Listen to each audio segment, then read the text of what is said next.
find out. I don't think so. I was messing with the stream key earlier, and I think I have it set to the correct stream key.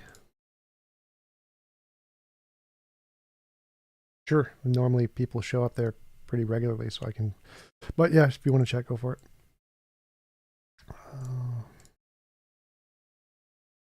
Cool.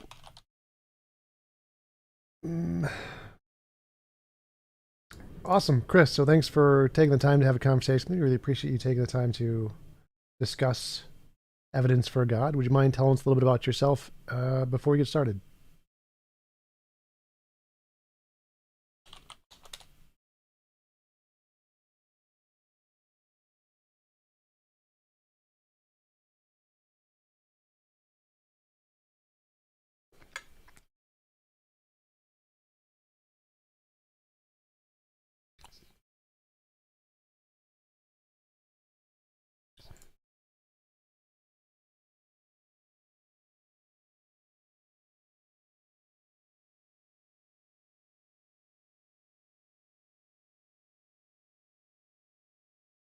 Cool. So what do you think the evidence is?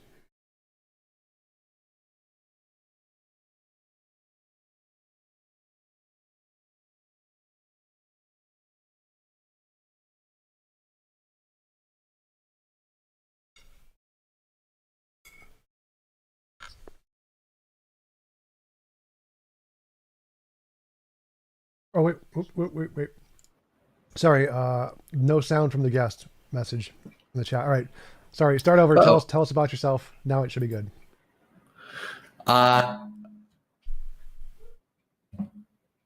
That was on my end. I think I forgot to unmute myself on my own stream too. So yeah, sorry about that, guys.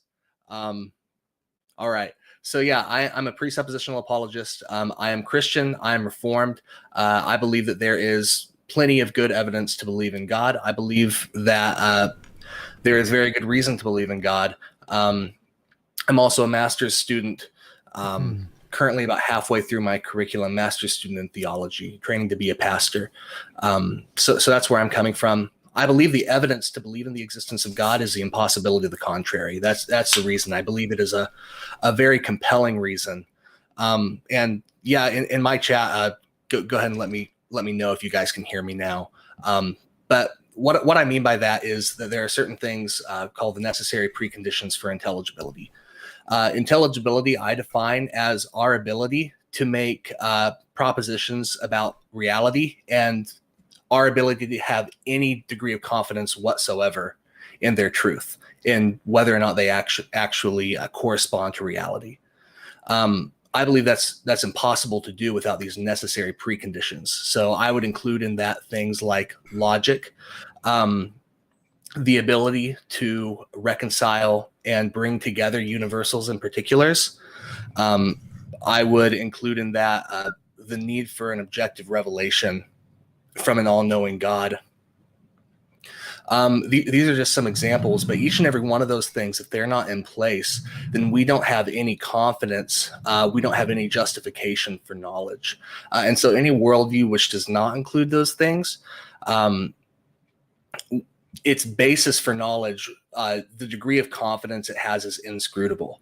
So I'm not claiming necessarily that there is no logic, but I'm claiming that on non-Christian worldviews, there's no ability to look into our basis for knowledge, look into our basis for logic, and make any degree of claims whether there is or isn't good reason to believe that logic is the case. And so it's inscrutable. That's at the basis of all of our knowledge. Because the basis of all of our knowledge, the chances of whether or not it's a case is inscrutable. We don't have any knowledge on non-Christian worldviews. And I believe that any deviation whatsoever from the Christian worldview puts you into that very difficult position. Okay, how did you gain knowledge of the Christian God that gives you this conditional basis for logic? Right. So there is a distinction to be made here, I think, between temporal procession and logical procession, and how our beliefs logically flow from one another and how they temporally flow from one another. I believe we can make a distinction there. So neither I nor anyone else that I know claims that we can escape the fact that temporally I had to use my logic in order to ground my logic. Temporally, I can't escape the I same don't care about problems that I level at I you. don't care about that. I'm interested in the revelation thingy. So you're saying a God Okay. told you so, that he exists, and he told you that he's the all-powerful, Mm-hmm. perfect being, and Mm-hmm. that's your basis of knowledge. Sure. Yeah.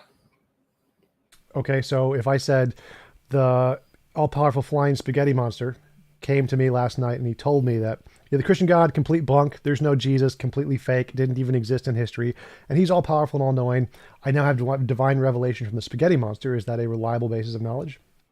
Yeah. So the presuppositional method, it does deal with worldviews and their particulars. So if that's a route you want to go down for the debate, we need to really get into what the very finite particulars of that flying spaghetti monster Pastafarian worldview is that you're proposing. I don't care. So None of the particulars matter here. The question is the fact that I had some emotional experience of some being who claims to have properties, his actual properties make no difference here. If he sure. claims to have properties, is that sufficient reason to believe the properties he states are correct? Yeah. So I would out and out reject that you can just separate aspects of the worldview from the rest of the worldview like that. So What? I don't understand what you're saying. Within the flying spaghetti monster worldview, I'm going to But grant for the sake. This isn't about the flying spaghetti monster here. The question here is that you had an experience. You had what you believe to be an all-powerful being gave you an impression or an idea or a feeling of some kind, and you believe it. And oh, I see. Yeah, so I'm just parodying that by saying I did that with the spaghetti monster. The spaghetti monster itself doesn't matter to the argument. So for my demonstration of the Christian worldview, when I say objective revelation, I'm talking about codified scripture, the book that I have and everybody else has. The Bible? Yeah. The Bible is your basis of all absolute truth? Yeah, so revelation from the all-knowing knower. Yeah, and where we have that objectively and not merely internally is in the Bible. So the talking snakes, talking donkeys, 6-day creation. Yeah, those are all corollaries, but there's more basic issues that we can discuss here. For example, I wouldn't even grant your ability to on your worldview to discuss those things as logical or illogical until you establish some things within your own worldview. So I want to talk about those foundational issues. Sure. So my worldview starts with I think, therefore I am, which is pretty good. So I exist.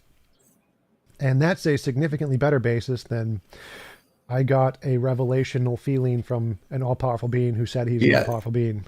Yeah, you're misstating my worldview. I'm not demonstrating the Christian worldview from I got a revelational feeling. I'm demonstrating it from the content of the revelation that we have from God. All right, so what does that mean? That is a basis of our epistemology. So it's not just God has talked to me. What do you mean by content of the revelation? Is that like when he gave you a revelation, the feeling you had, is that the content, or do you mean the Bible content? Yeah, the theological worldview laid out in Scripture. I don't get it. I'm not following the argument here. Yeah, so it might be helpful if I zoom out a little bit. Would that be okay? I mean, philosophically, give a little bit, sure. Yeah, like give a little bit of a wider picture of the worldview in my claim, because I think you're having there's some context here to what I'm saying, and we haven't gone over it yet. And I think that might be where you're having trouble understanding what I'm saying. Well, I mean, I've talked with many precepts before, so I don't think it's necessarily grease on my wrist. That's nasty. But yeah, I think it's more that when we're comparing worldviews, your worldview seems to start with this revelation thingy. You need this revelation thingy of some kind, whether it's a feeling or a book of some kind. Yeah. So not feeling or book. the content of the Christian worldview that has been inherently revealed in Scripture. That's a very specific claim, and it doesn't work without that very specific claim. Okay, so that's the part where I'm getting lost. So you're saying it's not the feeling and it's not the book. It's something. It's a pattern in the book. No, if I gave you that impression, I mean, it is the book, but specifically, I'm concerned about the worldview that's presented in the book. Okay. So I believe that there's a scriptural worldview, and there's a worldview that's presented in the pages of Scripture, and apart from that worldview, we can't account for knowledge. That's the claim. Okay, so let's say we discover a book on the beach, and it says it's from the all-powerful creator of the universe, and it presents a worldview. What about that book would give us reason to believe it's not just made up by J.R. Rowling? So are you talking about the Bible, or are you talking about just any book, just non-specific? Well, the methodology would have to be the same to apply to both, right? Like you'd have to. Yeah, well, I'm just asking if you're asking about. So are you asking about my confidence in the truth of Scripture? Sort of. I think it's more that in my epistemology, you need some way to differentiate imagination from reality for it to count as evidence. So if we just came across a book, it could be the Bible, it could be any book, and we're trying to evaluate, is this book real or is this book imaginary? We need some kind of criteria to establish that this is the real book that corresponds to the real ultimate all-powerful being or whatever. And so I want to know what that criteria is that you found in the book that makes it credible rather than just a fairy tale. Yeah, so the demonstration of my claims is the impossibility of the contrary. What in the Bible says anything about that? I don't think my position entails the necessity that the Bible has to specifically talk about the impossibility of the contrary in order for me to utilize that to demonstrate the truth of it. Okay, still not following. So your worldview is based on the revelation, which is in the Bible. It's something in the Bible. So we're looking for something in the Bible, and we want to know, does this something in the Bible meet some set of criteria? And your criteria is impossibility of the contrary. Yeah, so that would be how I demonstrate the truth of the scriptural worldview. That's not a criteria that I see in the Bible for establishing truth claims. So again, I'm trying to say either the Bible is real and the Christian God is true, or it's a fiction made up by goat herders 3,000 to 6,000 years ago. So if we came across a book on the desert and you said, well, it's impossible the book is not true. I mean, obviously that's false. Like I could just pick a sentence and say that sentence is false. There's no logical contradiction to say the world was not created in 6 days. So I can clearly say the Bible is false. That sentence is false. Or just pick random aspects. Jesus never existed. There's no logical contradiction with the idea Jesus never existed. So that there's no logical necessity that he did exist. So saying that it's the impossibility of the contrary would be like saying the Bible itself is a married bachelor, for the Bible to not be in any way wrong would be like a married bachelor or something. It's incoherent. I mean, clearly there's no logical contradiction saying the Bible is wrong. Yeah. So that's not in and of itself an illogical statement. I agree with that. What I'm trying to say is that any deviation from the Christian worldview no longer yields knowledge. The worldviews fundamentally disagree with each other if they're non-Christian worldviews and are impossible. And that's true of every worldview that is not the Christian worldview. I think you're skipping a step here. So I'm saying you started with the basis of your belief is revelation, and the revelation is the Bible. Now from there, you need to go from the Bible to something. You can't just skip to say everything else is impossible. Well, anybody could say that. I could say my cup not existing is impossible because it's the impossibility of the contrary. My cup must exist because I said so. So you have to start with your revelation, which leads you to the Bible. And how does the Bible give you this idea that it's impossible that the Bible is wrong? Well, yeah, that's why I asked if we could zoom out a little bit earlier, and yeah, that's what I wanted to give you, maybe that step, because it's hard to give that step without giving a little bit of a little bit of a monologue. I'm not talking like 10 minutes or anything. Sure, go for it. Yeah. So my belief is that God knows all things by virtue of his own being. He does not rely upon anything outside of himself for his knowledge. He perfectly knows himself exhaustively and comprehensively. Now, God is the creator of the world, and he controls all things that happen in the world. Every fact that exists because of God, in other words. And so because of that, God knows all facts in reality exhaustively. He knows everything. This is what we call his omniscience. He's perfectly knows himself, and this is entailed in this is his knowledge of the world. And so this all-knowing knower reveals a book to us, and this is from the perspective of the God who knows all things. And it is designed to be understood by finite creatures. And so there is certain and inerrant knowledge in the Bible. And on that basis, on the basis of what is in the Bible, we can develop an epistemology which yields epistemological confidence in our propositions about reality. Okay, so what I heard was the Bible said so. That seems to be your basis of absolute knowledge. The Bible says so. And that seems quite circular. You're saying that the way to... I know God is real because God told me so, and since God told me so, God is real. That sounds like the Cartesian circle. That's just not what I said. I'm making a transcendental argument for the existence of God.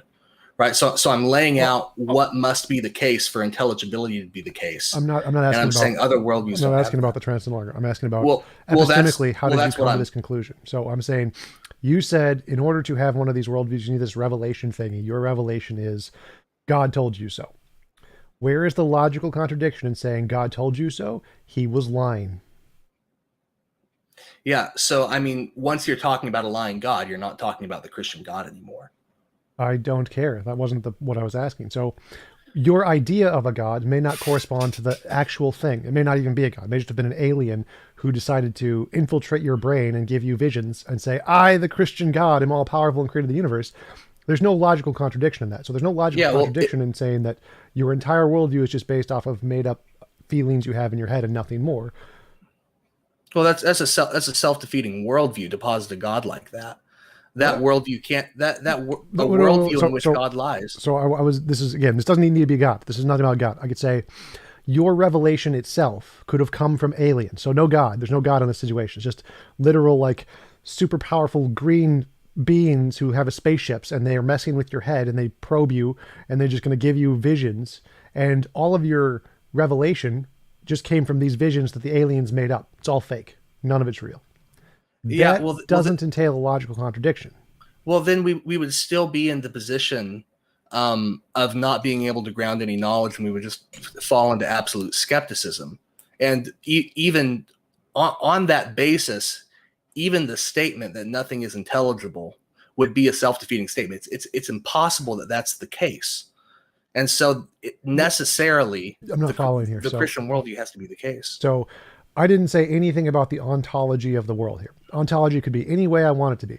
Your revelation was made up by aliens. There could be an actual God, just not the one you think it is. Well, yeah, that's an ontological statement, saying that the ontological reality of the world is not the Christian God who reveals. That wasn't ontological. It could be anything. Ontological. So there's multiple different possibilities here. I'm not stating anything about the fundamental nature of reality. All I'm saying is that your revelation itself was made up. Maybe the Christian God exists, but your revelation wasn't from him. It was from aliens. Yeah. And so any worldview in which that is the case is a self-defeating worldview and therefore impossible. It's not a worldview. I didn't list a worldview. I just listed a matter of fact. Neither did I. I just said any worldview in which that is the case. I didn't list a worldview. So I listed just a fact. A fact is aliens could have infiltrated your brain and given you a vision.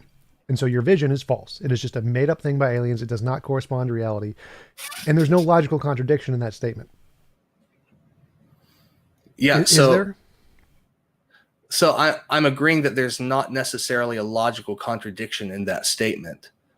But by arguing for that, or by even granting the possibility that that might be true, then you no longer have a basis for an epistemology, is what I'm saying.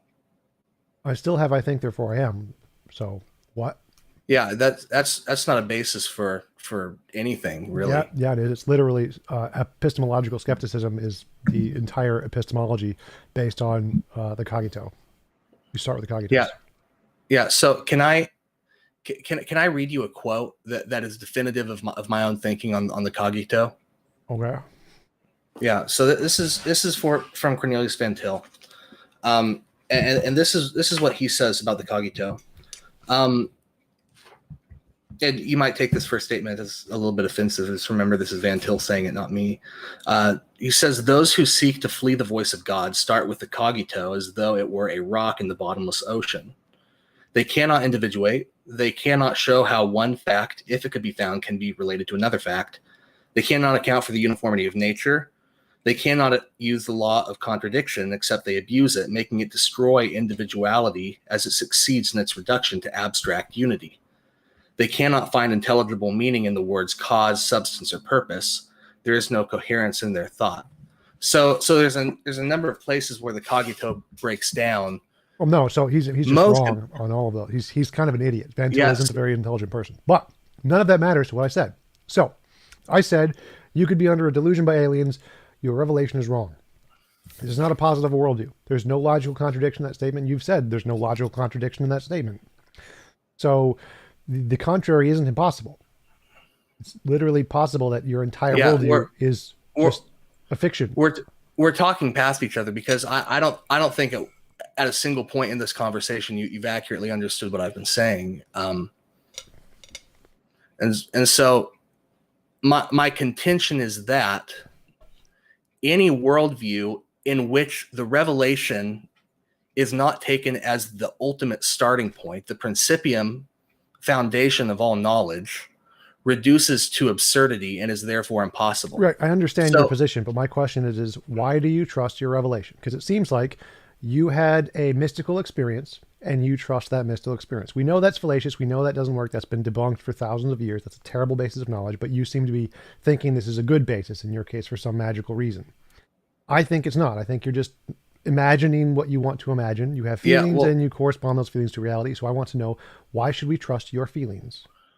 Again, it's not my feelings. I've said that multiple times. You're not understanding my position. Feelings are synonymous with revelation. No, not in my worldview. So if you're wanting to run an internal critique of my worldview. This isn't an internal critique. I'm literally asking you. I'm saying, it seems to me that all you have is your feelings. You have nothing but your feelings. You call it revelation. You think it's a magical feeling that corresponds to some super ultimate reality. To me, it just looks like you have a feeling no different from the drunk guy down the street has a feeling, or the guy on ecstasy has a feeling. So why should we trust your feelings or think that you have anything more than feelings? Because it says like your basis of knowledge is you had a mystical experience with a supernatural being, which seems to be the same as the guy on ecstasy or the guy who has schizophrenia. They also had a powerful experience with an all-powerful being. Why is yours different? Yeah, that would be like me asking you why you think it's a good idea to punch women in the face. You're just taking a position that I nowhere articulated, and you're asking me why I'm stating that as a basis for my position. No, I'm not saying this is your worldview. I'm saying this is my worldview. So from my perspective, it seems like what you're saying is you had a feeling, and I can't tell the difference in my world. I'm not saying that you said this. This is what I said. From my perspective, I can't tell the difference between your feeling and revelation and the guy with schizophrenia and his feeling and revelation. To me, they seem the same. They seem equally as plausible and synonymous, epistemically grounded. I don't see any difference or any reason to take your revelation of your personal experience or the Bible any more seriously than the schizophrenic guy down the street. Like why is there any more reason to think that your revelation or personal experience is any different from his or any more reliable than his? Yeah. So I'm having a difficult time seeing why. Apparently, this is from within your own worldview. So why is it that within your own worldview, you're not able to distinguish my personal feeling from objective content laid out in a book? Maybe it's because if you're saying the revelation is only the Bible and not your personal feelings, is that what you're saying? Yeah, yeah. So I've nowhere given my personal feelings as a basis for my epistemology. Okay, so that's in fact, I heavily critique competing worldviews for my own for using that as a basis by which they demonstrate their God. For example, Mormonism. You have any two Mormon missionaries knock on their door, they'll tell you the reason you should believe is because they read the Book of Mormon and God told them it was true. Right. That's not what I understand. Saying. Yeah. So I wasn't, when I say your feelings, I'm saying that you read the book as a revelation. You have a feeling that it is the revelation, right? You feel the Bible is the correct revelation, and that's a feeling. Well, I mean that's true that I feel it as a revelation, but that's not entering into my justification at all. Right. I didn't say it was. So I'm saying that you think that the Bible is justification, and you think that because you have this feeling. All right. So I'm saying, why should we trust that your feeling of the Bible is true is any more reliable than the schizophrenic who likes to read Harry Potter and says it's true? What reason do we have to think that your revelation is not just an imaginary feeling you have, like aliens made you feel that it's the revelation, even though it's just a random book? Yeah. So I mean, I would kick back against calling it merely a feeling. I am assuming the truth content of that, and I am proposing it for your belief, and I'm saying that anything competing with it no longer can account for intelligibility, right? So you're bringing in a foreign element into my argument, and I just like the way you're repeatedly the way that you're repeatedly characterizing my position. I would just as strongly disagree with that as you would. So I'm not talking about I have a belief or I have a feeling that it's revelation, as if it's just a subjective feeling that I believe it's revelation, and so it's objectively true and defensible as a system. Well, I thought that was one of your criteria. Talking about, because I thought you said in order for something to qualify as the grounds of knowledge or whatever, you need one of the things was the revelation thingy. Yeah. So objective revelation as a foundation of the worldview is one of the necessary preconditions for intelligibility. That says nothing about one's personal subjective feelings. Right. So this is the only thing I'm critiquing here. So you need a revelation to have grounds for knowledge. If that revelation is not certain and it fails, if it could be wrong, then you don't have that anymore. You've lost it. That's right? True. So what I'm saying is, here is a way in which your revelation could be false. Aliens just put the feeling in your head. And if that's the case, then you don't have that anymore, and your own worldview wouldn't work based on your own criteria. Okay. I think that's a little bit closer to the mark. And if that's what you were saying all along, I apologize that we had to work this hard to get to it. That's probably my fault. So that would constitute a defeater for all knowledge. And so right. So if we accept your definition that you require revelation and we don't have revelation, then you're right. Yeah. So that'd be a defeater for all knowledge. And that just to clarify, I define knowledge differently. I don't think you need a revelation. I think revelation is self-defeating. It can't be a justification. Well, I mean, yeah, I would define knowledge as justified true belief. Is that what you would? Sure, but I define it. Yeah, I'm saying that revelation is necessary for justification. I'm not saying defining knowledge as right. including revelation. Right. I would not. I would say you don't need revelation at all for justification. In fact, it is not. Yeah, obviously, yeah. And so, yeah. So once you posit a situation like that, you're no longer dealing with the Christian worldview. So that's something I would argue against just as strongly as you would on the same basis. Well, and so you're saying you're not doing an internal critique. I'm having a very difficult time seeing how this isn't intended to be an internal critique. So your definition of knowledge in your worldview entails a reliable revelation of some kind. Yes. And that gives you absolute 100% certainty grounds of knowledge kind of a thing. Which means if that revelation could be wrong and there's no logical contradiction in that revelation being wrong, then Christianity would of course be false, because that if it was false, then your belief system would not correspond to reality. Therefore, your belief system would be non-existent. Therefore, the Christian God in the way that you believe in him wouldn't exist. But there's no logical contradiction in saying that.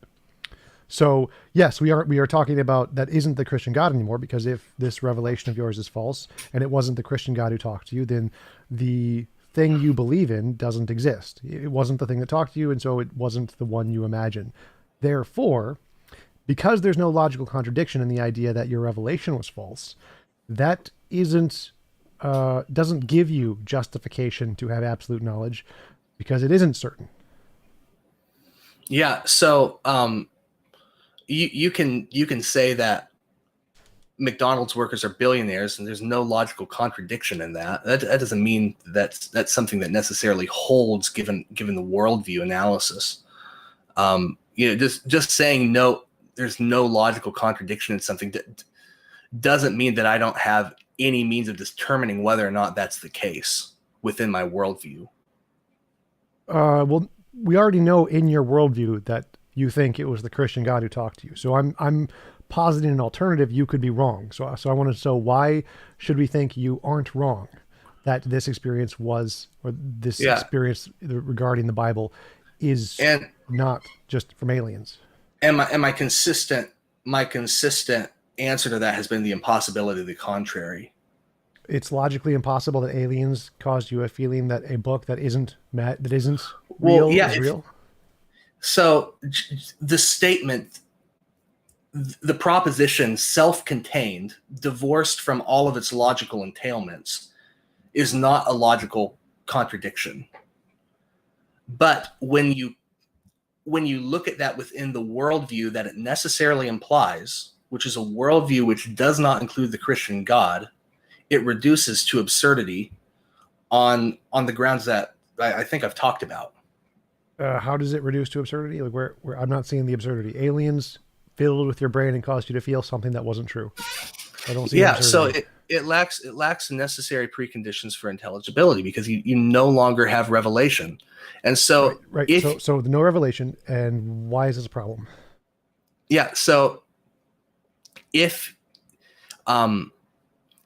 you posit that is the case, then you lose the ability to posit that is the case, because you lose intelligibility. That doesn't have an issue to my worldview, because my worldview doesn't entail knowledge for any of the things I've said. So, like, I could not exist, and aliens could still have abducted you and put feelings into your brain. I could have no worldview. I could be completely logically inconsistent, and the fact of the matter, in reality, without any knowledge that I have, or I don't need any grounds of knowledge at all, it could just simply be a fact of the matter that aliens abducted you and put feelings into your brain. So the epistemology, my epistemic basis for knowledge, is irrelevant here, because I'm talking about ontology.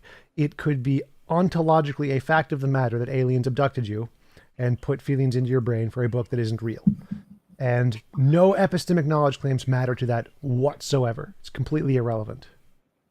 Yeah, so I guess in the next place we would go in the argument would be because this is what I'm trying to imply, and I'm feeling I need to justify it to a greater extent, that does reduce to absurdity ultimately when you follow it to its ultimate conclusions. Okay, how? And so I would ask, for example, on a worldview in which that is possible, in which that is something that possibly actually could have happened, how can you how can you grant the laws of logic? You don't need to. How do you have any basis for that? You don't need to. We're not talking about my knowledge here. We're Why talking not? about ontology. So even if I know nothing, if I don't exist, it makes no difference to the fact of the matter if aliens actually did abduct you and give you feelings. So even if I can't ground knowledge, that doesn't make a difference. I don't need to know anything. Like, Well, I could not exist and the argument still holds. well, yeah, but you're still positing a different worldview, because the worldview you're talking about, I mean, There's no so, worldview so here. This isn't a yeah, worldview. So a worldview is specifically a epistemology, a theory of ethics, and a theory of metaphysics usually. And I haven't yeah, posited any of those things. This is not in any way. There's no epistemology here. There's no ethics here. This is just but a simple ontology. It is an ontological fact that aliens no, exist and they abducted you and inserted a feeling into you. no So no, worldview is what? no worldview is separable from no ontology is separable from a worldview. Yes, they Distinguishable, are. but separable, no. So there's the reason a worldview contains an epistemology, metaphysics, and an ethics is because a worldview is a combination of those three things. Those three things on their own are not a worldview. So that's why they have their own label. So you can have a metaphysics, which ontology is a branch of metaphysics, which has nothing to do with a worldview. There's no possible world semantics. Like possible worlds aren't themselves a worldview. Yeah. So I mean, the most charitable reading I could give of your argument would be that I have no basis on my worldview for determining whether or not it's the case that has happened to me. Sure. I think so. Is that what you're saying? Yes, that was definitely a part of it. So you have no way to distinguish between aliens fiddling with your head and the God actually existing and talking to you.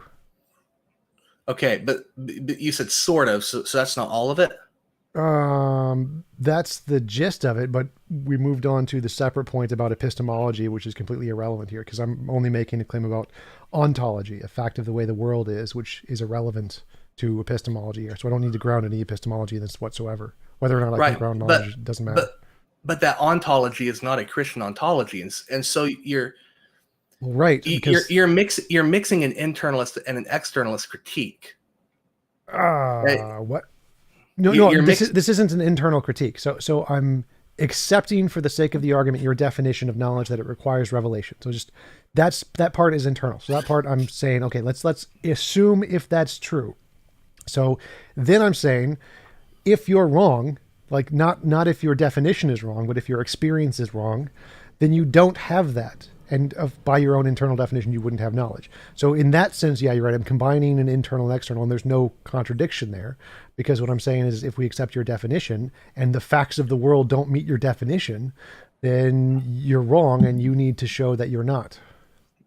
But how would you even have any basis for investigating the facts of the world? It's not my claim to do so. It's yours. You're claiming that you have this revelation and that you need revelation for knowledge. And I've just given you an example that shows you don't have revelation. You don't have certainty in your revelation. I think I do, because by positing that, you're positing something other than the Christian worldview. Right. So you're bringing in a claim. You're just saying, what if your worldview is something else? Then it would totally no. I'm saying, what if your worldview is wrong? So you have a worldview. You have a worldview that God spoke to you or wrote the Bible in a revelatory way or something, and that could be wrong.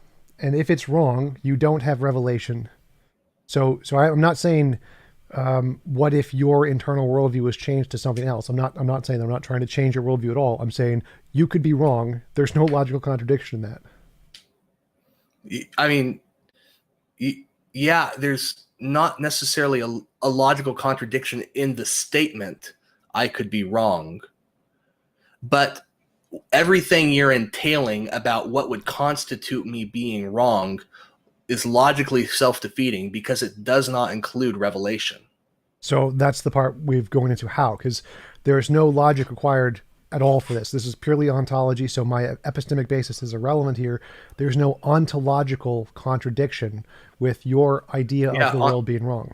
On that ontology, you have no basis for your knowledge because That's epistemology. you have no basis Epistemology does not matter here whatsoever. So I made no claims about epistemology, only about ontology. But ontologies have epistemological fallouts.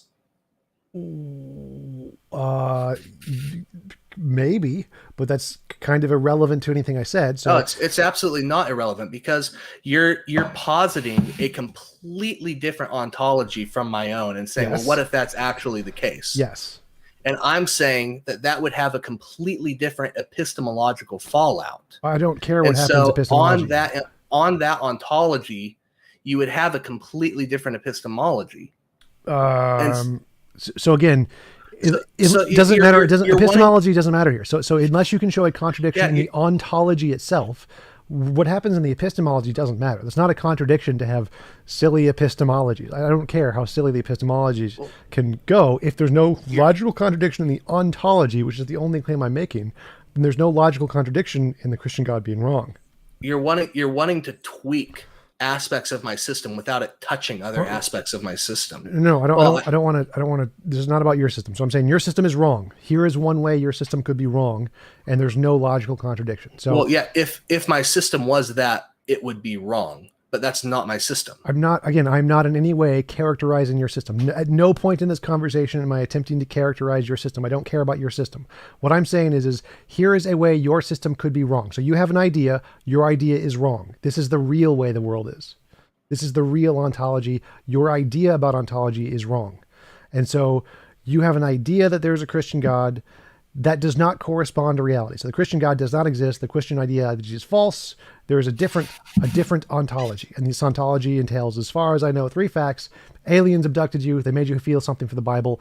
And it's not real. There's lots of other ontological facts in this worldview too, presumably. Don't know them, don't care. Where is the logical contradiction in the ontology? I don't care about the epistemology. Grounds of knowledge don't make a difference here. I could just say no humans have knowledge. There's no logical contradiction in that. So perfectly fine. Just say there's no knowledge in this universe. I don't care. Yeah, when you're saying logical contradiction, that's an epistemological question. Is it not? No. So like when if I'm talking about the ontology, what exists is there's no contradiction in the apple exists and does not exist. That doesn't exist in this universe. There's no like ontological contradiction. The epistemology is irrelevant. I could just say we all have illogical epistemologies. We all believe in A equals not A. The fact that we have this silly belief doesn't make a difference. It's not logically contradictory that humans are deluded to the point of having contradictory beliefs. That's happened. We have that. So I can just grant every human has stupid, logically contradictory beliefs. I don't care. But the universe itself does not entail a contradiction. So the ontology itself has no contradiction, and there is no Christian God. Therefore, it's not logically impossible to have the contrary. Yeah, so logically impossible to have the contrary. Yes, I'd say it's logically impossible that the contrary is the case, because on that ontology, epistemology would be impossible. Again, that doesn't matter. That's the whole point. You're confusing epistemology and ontology. It's just like philosophy 101. You have to separate the two. They're not the same. No matter what you do to epistemology, it's irrelevant to ontology. I'm not saying they're the same. I'm saying that the ontology would have to have epistemological fallout. So if that's confusing epistemology and ontology, because none of my claim has anything to do with epistemology. So I can grant everyone in this world, their epistemology is crazy and they believe logical contradictions. I don't care. There's no contradiction in the existence of that. I don't care if people don't have grounds for knowledge. But you're wanting to divorce this from a system, and I don't think that can be done.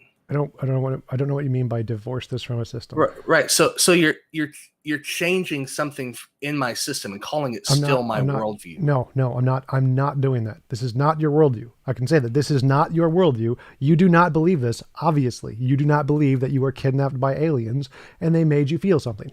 Obviously, I know you don't believe that. I don't care what you believe. What I'm saying is here is a way you could be wrong. Here is an ontology of the way the world could be in which you're wrong. So there's no logical contradiction in that world existing. Yeah, exactly. And I'm saying that the impossibility of the contrary disproves that. So I just proved it's possible. So how is because if that is the ontology, there is no objective inerrant revelation on which we can base all knowledge. right? I don't care. That doesn't change. That's not a contradiction. Well, I can say there is no grounds for all knowledge. Okay, that's not a logical contradiction. You're asking me to operate outside of my system, and it's impossible to do. I don't think so. So I'm saying, in this world I've described, we have no grounds of knowledge. Okay, is there a logical contradiction in the existence of a world where humans do not have a ground for knowledge? No. Yeah. So I feel like we haven't fully been able to go down this trail of the impossibility of the contrary, because so again, if that ontology is the case, then you no longer have a grounds for knowledge, because I've accepted that. I don't care if I have a grounds for knowledge. It doesn't matter. Like the world existing and not having a grounds for knowledge doesn't entail a contradiction. That's fine. You can have no grounds for knowledge and have the world exist. But if that's the case, then we wouldn't be able to say that that's the case. I don't care. Our ability to say so is irrelevant from it being the case. The truth is independent of our ability to say it's true. Right. I mean, trying to figure out how to come up, because we're just talking past each other at this point. Well, I've made a very strong point that you would need to address. If you're missing the point, then I can try to explain it more clearly. Yeah, I feel like I've sufficiently addressed the point, and that's a problem here. Well, definitely not. So you keep confusing epistemology and ontology. So I can just grant we don't have grounds for knowledge. Okay, that's not a logical contradiction. So you haven't shown there's a logical contradiction in this world by claiming that we don't have a grounds for knowledge. Like, that's fine. We don't need one. So in this world where you have been kidnapped by aliens, no beings have a grounds for objective knowledge. Okay. Granted. That's not a logical contradiction in the existence of the world. There is no apple that exists and does not exist at the same time. So the ontology does not entail a contradiction. The epistemology doesn't matter. I can just grant as many contradictions in our subjective epistemology as you want. Doesn't change the ontology one bit. Right. And so if what you're suggesting is the case, then it is basically your worldview that is correct and not my worldview. Right? Yes, my alien worldview, yes. Well, not an alien worldview, but a worldview that lacks a God who has objectively revealed himself. Sure. Yeah, that's closer to your worldview than mine, certainly. Sure. And you have knowledge. Yes, I believe I have knowledge, though I define it very differently than you do. Yeah. And so, because you have knowledge, I'm saying that necessarily entails an objective revelation. And so, on my worldview, within my system, that is a refutation of the idea. So, let me clarify. Can my worldview? You're saying that you define knowledge as something that requires a revelation. We have knowledge, and therefore a revelation must exist. Yeah, exactly. So that's circular. It's like if I said, I am God, I exist, therefore I am God. Like, wait a minute. Like, if I define my own thing that I already have as having properties, I can insert as many properties as I want into it. And since I already know it exists, it's circular. So like if I said, my bank account has elephants in it, I have a bank account, therefore I have elephants. No, it does not follow. So the fact that we have knowledge, how did you come to the conclusion that you need divine revelation for that? Yeah. So I demonstrate that by the impossibility of the contrary. All right. So your whole critique, basically what you're doing is you're asking, can my system internalize that critique? So do I have a basis on my own grounds for saying that I have not been abducted by aliens and had my mind scrambled around to believe that we need objective revelation? And I think I've shown you that worldview can internalize that and refute it on its own grounds. What do you mean? So, like, my question is just the basic scientific question of your experiment went wrong and you just didn't realize it. Yeah. And one of the infinitely many ways it could have gone wrong. So that's not a problem on my worldview because of the need for objective revelation. Right. I'm not saying this is a problem with your worldview. I'm saying it's a problem that I have with your worldview. So it seems to me like your worldview is silly because you're just treating your subjective experience like the drunk guy down the street, and I don't see a difference. And so this is okay. Now we're getting somewhere. I don't care how you feel about my worldview and how you analyze it from within your system. Right. I'm not saying you do. I care about how my worldview can or cannot account for critiques and problems on its own grounds. Right. So I'm saying, as most human beings are not presups, and they think presups are very silly, here's one of the reasons why they think presups are very silly. So if any human beings agree with my starting point, that I think therefore I am is reasonable, and that there is no functional difference between your revelation and the drunk guy's revelation, then everyone should reject your worldview. So you would need to demonstrate to everyone's satisfaction, or to anyone who is potentially going to convert or accept presuppositionalism, a reason that your revelation or your worldview is better than the drunk guy down the street. And your response to that was the impossibility of the contrary. That's like the drunk guy saying he's not drunk. So it seems to me that your basis of requiring revelation is the fact that you've defined knowledge as entailing revelation. So we have knowledge. We know we have knowledge. We both agree we have knowledge. And you entail revelation in that definition. Say, well, to have knowledge, you need revelation. Therefore, because we have knowledge, revelation follows. But that doesn't follow. Like, you don't need revelation for knowledge. Yeah, or you haven't demonstrated why we would need revelation for knowledge. We haven't played with any worldviews to see what a worldview without revelation looks like, and how that fails on its own grounds. And here's another thing, and this is something that I see you pretty consistently do in your debates, is that critique very much works when you're not willing to delve into the particulars of the system. And so you can equate the drunk guy's feeling and the whole Christian worldview, and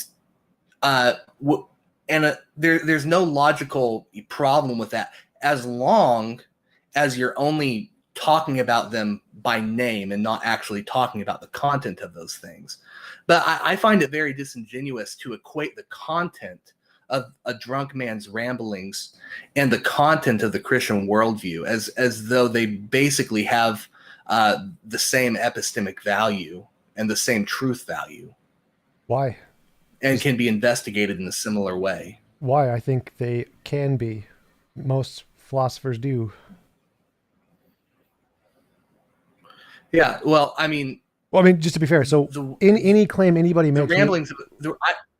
I just want to clarify 1 second. So any claims anybody ever makes, we investigate them all in the exact same way. So we investigate the drunk man's ramblings just like we do Einstein's theories, as just like we do any theory. So we take all claims, we put them through the same methodology regardless of who's making them. I'm just saying that from what I've seen, the claims of Christianity equate to about the claims of a drunk guy. I don't see a difference. And you claim that the one thing I'd like to know is, why do we need revelation for knowledge? You mentioned we haven't gone through the particulars of the worldview or something, but I'd like to know just more generally, why do you need revelation to have knowledge? Why can't you have knowledge without revelation? Well, so first, let me ask you this, and you're not. I think you're not going to see the relevance of this, but it's going to be linked to a chain of reasoning. Do you grant that if there is in fact objective revelation from God that we have access to, that we would have knowledge based off of that? Maybe. I don't know. Okay. So what would be the problem with it? You could just be telling us not the truth. So, like, it depends on if what God was telling us corresponded to reality, and we could show that it corresponded to reality independent of his say-so. Yeah. So So he could be not telling the truth, so God is a liar? Yeah. So I So see no problem. That's not the Christian God, though. So I'm Right, asking but again, on my since you're worldview. asking me about from my perspective, if God gave us divine revelation, would that be trustworthy? My answer from my worldview is we would need to establish its value first. We wouldn't just trust it on face value. No, we would have to go further. Like if it made novel testable predictions, we can confirm those. Then we could start to add Right. some. I'm not asking about within your world. I'm asking on my worldview, does that grant knowledge? So Of can course, we? you define it that way. You define knowledge Right. that way. Right. Exactly. So it's just a really simple question to grant a step in the argument. Or I think it's a non-controversial step that on my worldview that does grant knowledge. Sure. That's how you define it. Sure. Yeah. So sometimes I have trouble with that, so I do have to ask the question. Now, I claim that only that yields knowledge, and an obvious defeater to that position would be to show anything else that grants knowledge. Any other basis for knowledge. Well, I'm still not sure because you need to try to explain to me what you think knowledge is, what it requires, and why it would require revelation for me to be able to give you the answer. Anything else that yields justified true belief. I exist. I think therefore I am. Yeah. So therefore that implies logic. So there's logic already there. Nope. Logic is the sentence. So the sentence requires logic, but the existence itself does not require logic. So even if I couldn't think clearly, I would still exist.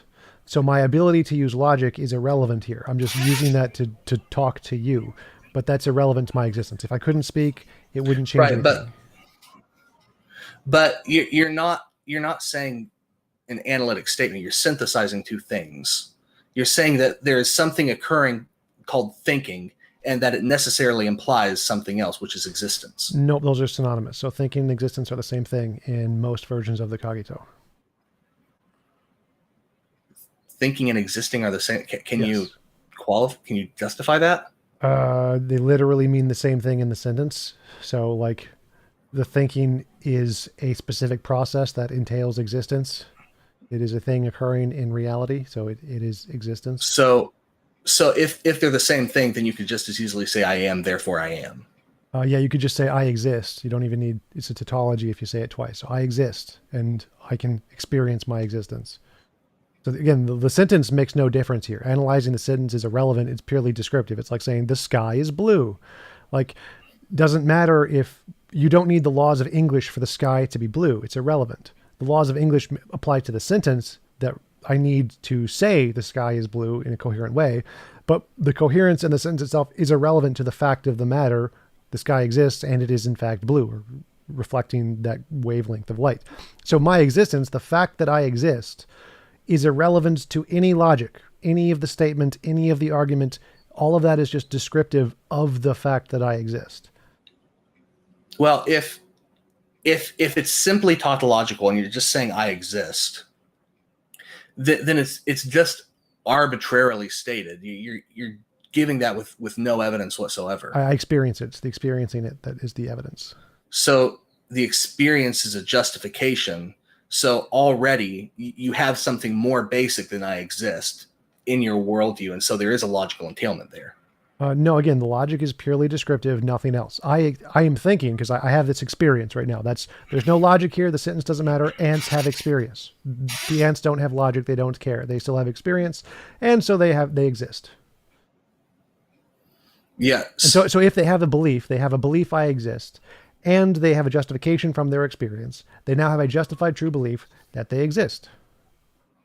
Yeah. So you're saying one thing and doing something entirely different, where I'll ask you for a justification, for example, why do you exist? And you'll give me a logical answer. Then I ask how you account for the usage of logic, and you're saying you're not using logic, and right. It's irrelevant. Correct. So the sentence, you're asking for a justification of the way I'm using the sentence, like asking. I'm not asking for a justification of the way you're using the sentence. Yes, you are. I'm asking to justify. No, I'm not. I'm asking for a justification of the fact represented by the sentence.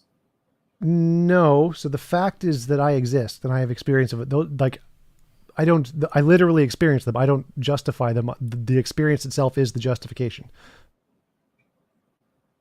Yeah. So by using justification, you're entailing logic. No. So again, logic is irrelevant to the experience. The experience exists with or without logic. It makes no difference.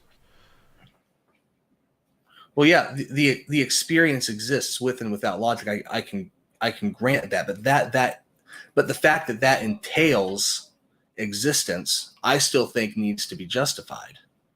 Because I mean, whether or not you'll admit it, you are arguing for a logical How can you entailment. think and not exist? Like, it's literally the same thing. What the thinking, if the Well, I thought mean, yeah, is occurring, the thought exists.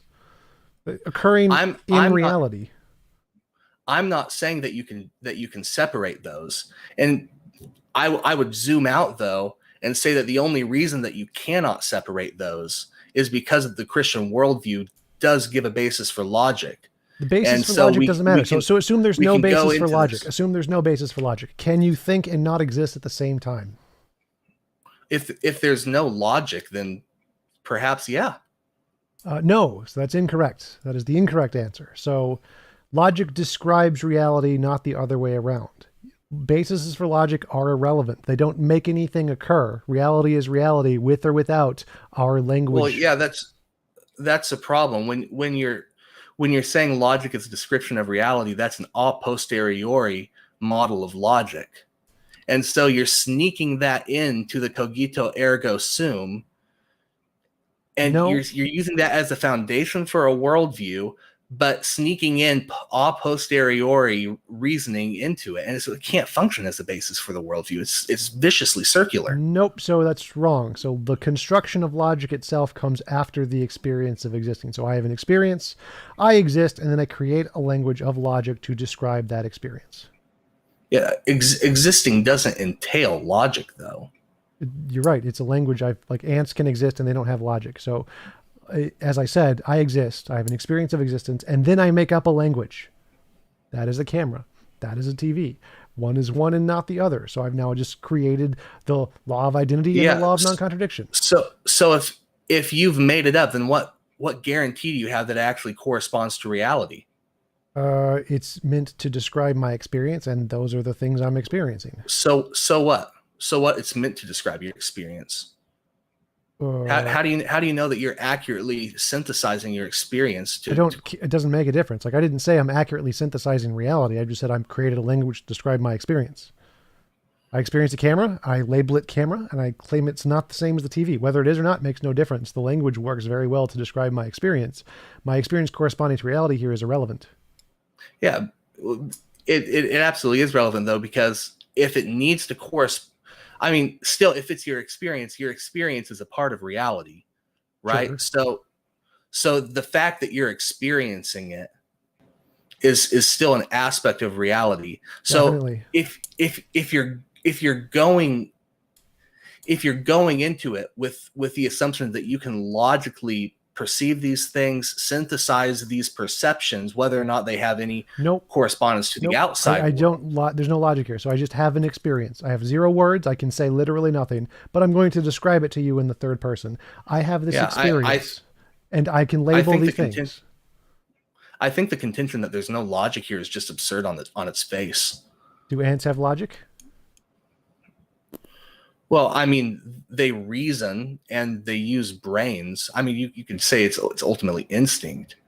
Yeah, so they have no logic. They haven't constructed a language of logic whatsoever. They just see or smell and then follow the trail. Well, yeah, I mean, we do define logic differently. When I refer to logic, I'm referring to the thing that you say your logic is describing. Reality? Well, I mean, in a particular aspect of reality, yeah. Okay, so how could something exist and not be describable by other abstract terms?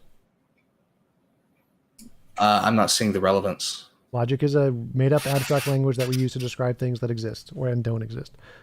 Uh-huh. So if something... Well, on your worldview, yeah. Yes, and the Stanford Encyclopedia of Philosophy, very first language of classical logic. But so if the reality is real, then a made-up language would be able to describe it. Reality is real. Yes? If we can fruitfully interact with reality, yeah. But I No. can't grant that on your basis. Let's suppose I can't interact with reality. I can still make up a language and say reality is real. Does it describe reality? Not necessarily if if you have no experience of reality. If you're does the sentence reality is reality describe reality even though the sentence itself is not conscious? Yeah, so I think obviously that is the case, but I don't think you have a basis for saying that because it assumes a law of identity. The law of identity is the sentence. So the sentence itself, like reality, is literally the law of identity. A is A. So that law, A equals A, is true because it describes reality. Reality precedes logic, not the other way around. Yeah, but if the laws of logic are simply descriptions that we gain from observation under your worldview, then using that as a basis for synthesizing, processing, coming to true statements about reality, used on the basis of our observations, it's ultimately circular. No. It's viciously circular. No, it's not viciously circular because it's describing the experience. So the experience is the first thing, and I'm not using the experience itself as logic. The experience isn't logic. Logic is a second thing I've made up to describe the experience. So it's not circular. So the experience. Let me understand. So the experience is first. Logic is a second thing you use to describe the experience. And then using that description, you can accurately process your experiences. Not sure what you mean by process here. So if we can use logic to create models and then use those models to apply to our experience and to see if it actually describes our experience. Well, we can, is logic the basis upon which we reason about and come to conclusions concerning our experience? Is logic the tool that we use? Yes. And so what tool did you use to describe the experience and arrive at a law of logic? A language prior to a formal system. So like words like and ah. So did the language have any logic to it? Yes. After we have discovered logic, we can then use logic in order to find a pattern in logically, before you described logic, you came up with the language. Right. Did the language have a logic to it? Right. Prior to that. Yes, it was describing the patterns in reality that we experience. So you're not seeing the problem here. Nope. So I see a camera, I see a TV, and I create sounds to describe the differences that I see in those things. Yeah, so you have the language. Where does the logic in that language come from? The experience. It's describing the differences in the experience. If you're using that to construct the logic, then logic comes logically after the language. But yes, you're assuming the logic is already there in the language. Logic was invented after language was. No. We're talking about the cogito ergo sum. So this is all happening within your mind. Yeah. So my mind is, I just have an experience. I see a camera, I see a TV, and then I make sounds to describe those things. Camera, TV. And then I construct a language to describe the patterns that I see. Like, oh, this thing has shapes, and it is one thing and not that thing. Oh, that's a law. A is A and not A. So there's a logic hanging out there somewhere without any grounding. No, that's reality. Your language can then be brought into conformity. Reality exists, and reality has differences in it, and then those differences I observe and then label with categories.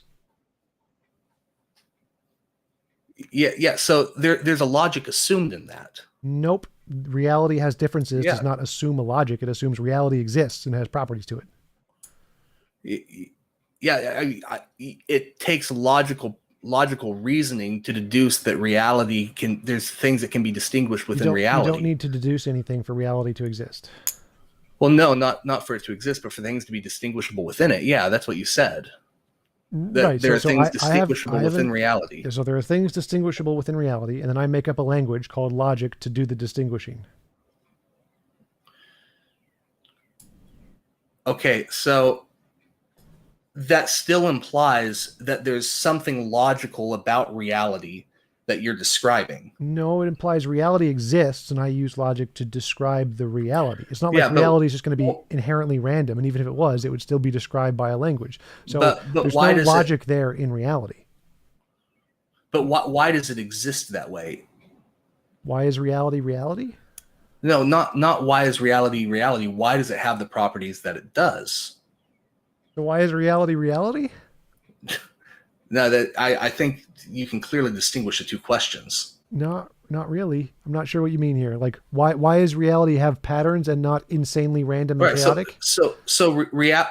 I mean, yeah, that's one way to phrase the question. Reality is a very broad term that can encompass very many possible realities. But you're saying that reality is a specific way. In other words, we can form distinctions within it that are actually meaningful and relate to reality as it is. Well, I didn't say that part. So that comes way later in the argument. So all I said was I made a distinction between what I experience. I don't care if it actually corresponds to anything yet.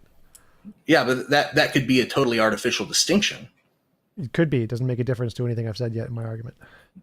Right, then logic wouldn't correspond to reality. If doesn't need to yet, so it corresponds to my experience, and my experience is in reality. So if it doesn't correspond to reality, and experience is in reality, if there's a disconnect between your experience and reality, you wouldn't have any way of determining that. And then if your experience is a part of reality, not yet. So obviously my experience is in reality, and I experience things that look differently, and I can label them differently.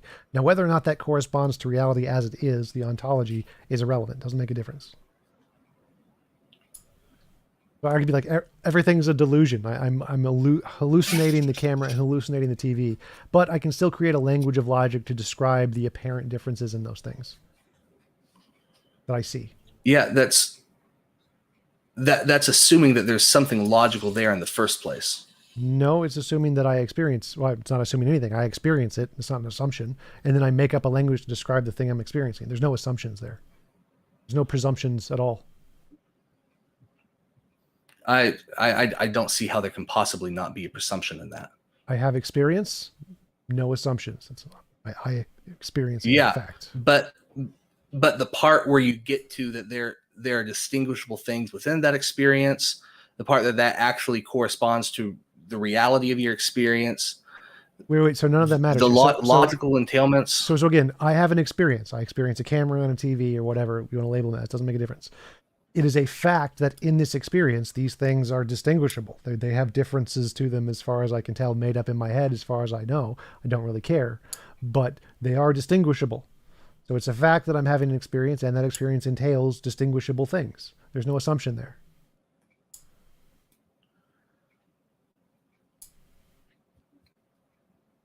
So you're still talking about entailment and logic. Nope. Before you get to describing the logic itself. So there's a logic that exists before you have created the logic in this system. All that exists, or all that I'm aware of, is my experience and the things that I can presumably distinguish between. I don't care if that's what you're aware of or not. You're still talking about entailment and justification. Nope.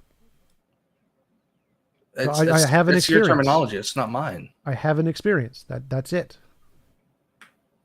Yes, and then you take another step after that. Right. There's differences in the experience. Before you get to constructing logic. Right. So there's differences in my experience. Which entails something. Right? No, it's just literally a fact of the experience itself. It's a property of the experience. So there's no entailments whatsoever. Nope, it's literally just a property of the experience. The experience itself. All right. So if there's no entailing happening, then how do you get to the next step? I make up words to describe the differences in my experience.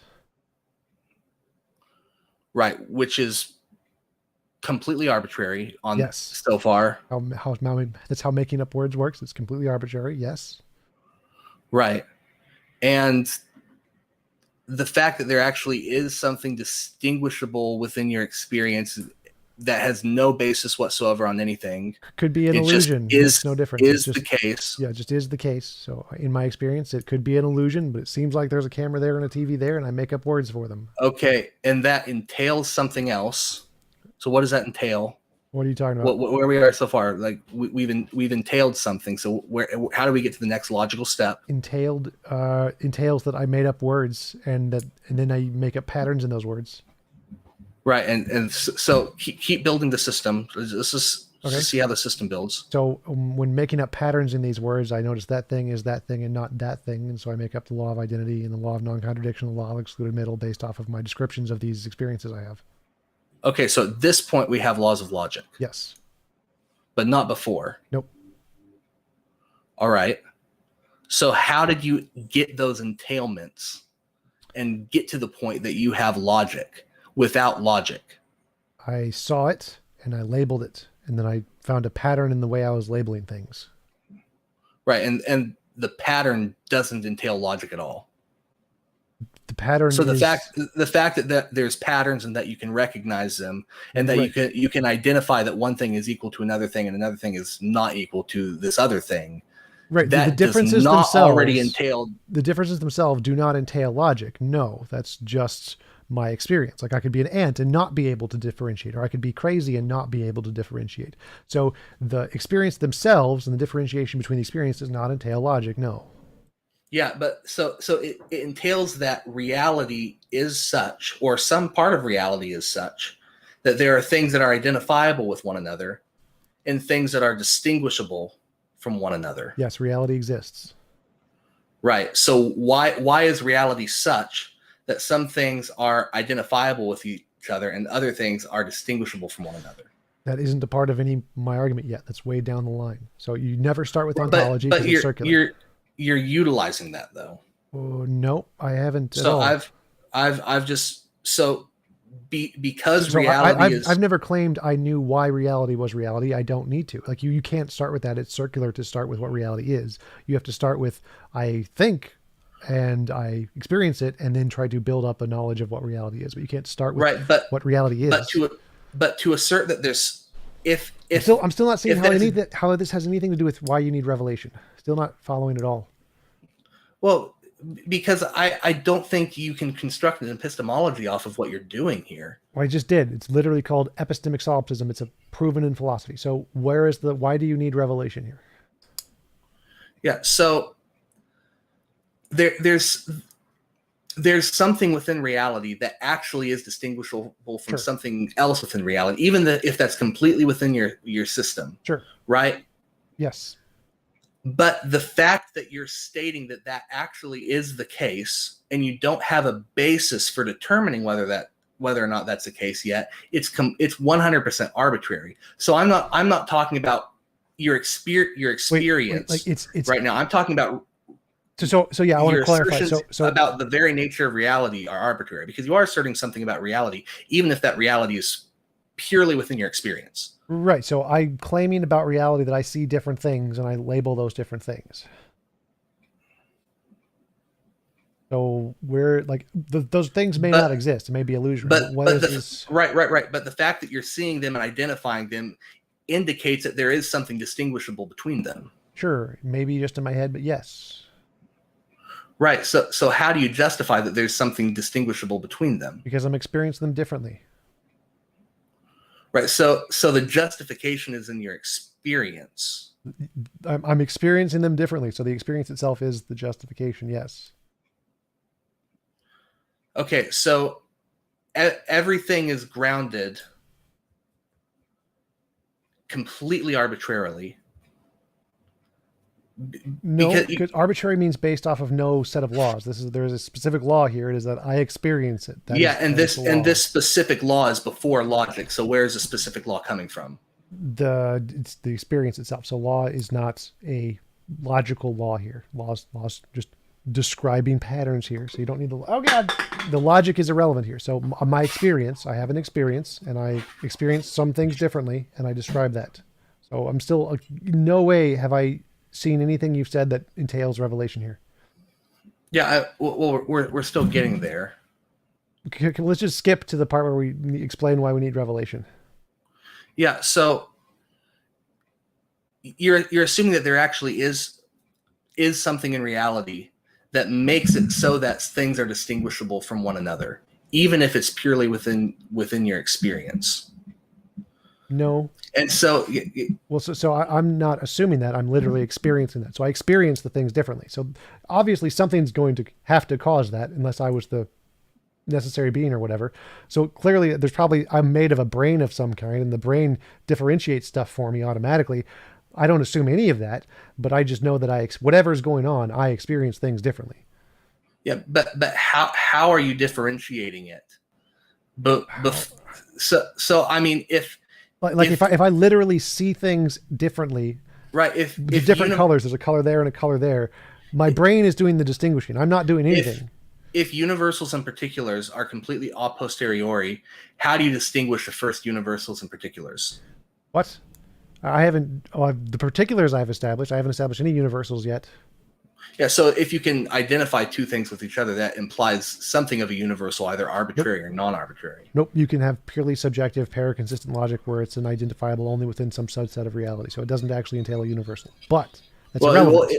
It implies that two things have something in common and are thus identifiable with each other in that specific frame of mind. So like maybe if you have a paraconsistent logic, you have one system where there's a camera there and a TV there, but in a different system, it would be something different. So it's not, there's no universal there. I don't care about whether it's not, it's just within your mind or whatever. No, I don't mean just like, so if I said the camera is there and the TV is there, and logically they're two different things. If there's a different universe where the laws of logic operate differently, like a paraconsistent logic or a diletheistic logic, then that statement would be false in that universe. So that's not a universal statement that the camera is there and the TV is there and they are themselves in this universe. That wouldn't, in paraconsistent logic, that wouldn't be necessarily a universal statement. But I'm still not seeing how this relates to needing revelation. So even if you disagree, just let me finish the sentence this time.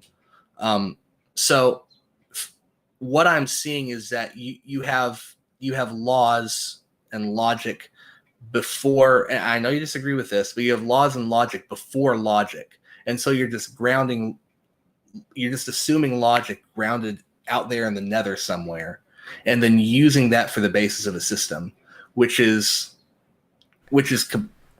viciously circular and cannot yield an epistemology. Well, no, so I've proven it's not. self-defeating. It's impossible. So that's false. So it's, in order for it to be viciously circular, the premise has to be in the conclusion. I never said a premise in the conclusion. So it can't be viciously circular unless you can demonstrate one of my premises in one of my conclusions. You're assuming logic. No, I'm not. Logic. You're equivocating any pattern that exists in reality and calling any pattern that exists logic. That's not what it is. Logic is a language to describe the patterns. It isn't the patterns themselves. I don't grant that. Don't grant what? Well, I mean, on one level, this is just purely semantic, because if we just drop the word logic, so I'm saying you're assuming that there is something about reality that's distinguishable from other things in reality. Yeah, there's a pattern. While already assuming that there's so you're proving that there's patterns by assuming that there's patterns. I've assumed no patterns. I literally see them. I see a pattern. I see differences. So I see a pattern. I've assumed nothing. And then I make a language to describe the pattern.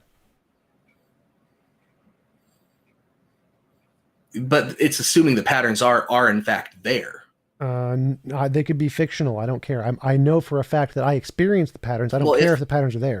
If we haven't established anything about the nature of reality yet, then if they're fictional, they could still be in reality. So fictional is still an aspect of reality. So again, I've assumed nothing. I literally see differences. I assume nothing. I see differences and I make a language to describe those differences. So there's nothing, literally nothing is assumed there at all. There can be no assumptions. It's just direct experience. Right. and again, that's assuming something about your cognitive functions. No, it's not. I assume nothing about my cognitive functions. If your cognitive functions cannot yield true beliefs, I don't care. Well, if your cognitive functions cannot yield true beliefs, then you're literally constructing false beliefs. That's fine. So it doesn't make a difference. You could be coming to the conclusions that you're seeing a pattern when in fact you're not seeing a pattern. That's fine. It doesn't make a difference. I still see a pattern. Right, but your cognitive function is not working correctly undercuts that. It doesn't make a difference. So if you don't care whether or not so it doesn't, like, again, this is the claim. God can't make me think I exist when I don't. He can't make that statement false. He can't say, if I think I exist, God can't make that statement false. So if I think I experience a camera and a TV, it doesn't matter whether or not I'm actually, literally, I am experiencing it. If I think I'm experiencing it, then by definition, I am experiencing it. So there's no assumptions there. It doesn't matter if my brain is capable of experiencing it. Necessarily, it has to be because I'm experiencing it. So none of those have to be assumed here. I'm just literally experiencing these things, which are necessarily true because they are in my experience. But again, you haven't in any way answered the question of why you need revelation for any of this. Right. Well. So there is a worldview in which revelation does yield knowledge. So we've already defines it that way. But why do you need it? We've already granted that. Yeah. Yes. Anyone can define knowledge as revelation, but why do you need it? Why is it required? Right. So if every other formulation of how reality actually is cannot yield knowledge, then the worldview that can account for knowledge on its own grounds must necessarily be the case. No. Yeah, well, if literally every other formulation of how reality is impossible. No, so those are two separate things. So if it defeats itself on its own terms. No, so those are two different claims. Claiming that there is knowledge is impossible does not mean that one in which knowledge is not impossible is true. So you can just say, we don't have knowledge. There's no logical contradiction in that. Right. But if I say we don't have knowledge, then I'm undercutting my own, I'm defeating that belief by saying we don't have knowledge, because that's a knowledge claim. Doesn't make a difference here. So the claim here is that there is no logical contradiction in the existence of a world where there is no true knowledge. Knowledge doesn't exist.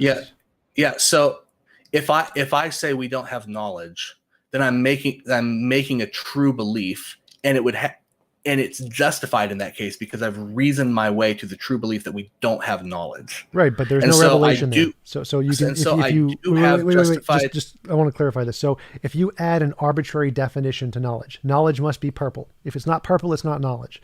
Then there's no knowledge in the universe because no belief is purple. Right, but you can show a self-consistent system in which knowledge is not purple. You can't show a self-consistent system in which knowledge does not entail revelation. It's irrelevant to the argument here. So the argument here is That's not. No, clearly it is. So what your argument is that you claimed that if one system has a self-consistent definition of knowledge while all others don't, then that proves that system is correct. That is false. I can have a perfectly self-consistent definition of knowledge and have it still be false. So the fact that even if it was, which yours isn't, Christian worldview completely fails, as I showed before, because your revelation is no different than the drunk guy, and you haven't demonstrated otherwise at all. So, but even your claim that just saying that you have a self-consistent definition isn't evidence that it's true. There are many self-consistent definitions that are not true. Cats are dogs, dogs are chickens, therefore cats are chickens. Yeah, so a self-consistent definition is not what I'm claiming. I'm claiming a system which actually can yield knowledge on its own grounds. That's a self-consistent definition. So if I define knowledge as a potato, there is a potato. This worldview has knowledge.